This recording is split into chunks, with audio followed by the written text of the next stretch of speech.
এই হলো পয়গম্বর ইউনূস আলাইহিস সালাতু ওয়াস সালামের মাজার শরীফ, যা ইরাকে অবস্থিত। নাই কোনো হট্টগোল, নাই কোনো গানের আয়োজন, নাই কোনো দান বাক্স। কেননা এই সমস্ত দেশে এগুলা চলে না, নিষেধ। শিরিক বেদাত করা হারাম। যত অপকর্ম হয় আল্লাহওয়ালাদের মাজারের নাম দিয়ে, সব আমাদের বাংলাদেশে।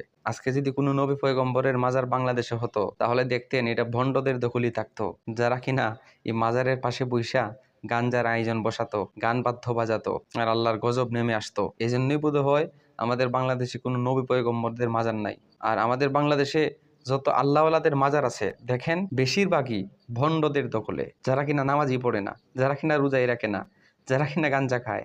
শাহজালাল মাজার, শাহপরানের মাজার গিয়ে দেখেন বেশিরভাগ গাঞ্জাটিরই বসা, গাঞ্জুটিরাই দায়িত্ব নিছে, জুরজার মুল্লুকদার। এই সমস্ত ভণ্ডদের শিক্ষা নেওয়া উচিত ইউনূস আলাইহিস সালামের মাজার শরীফ থেকে।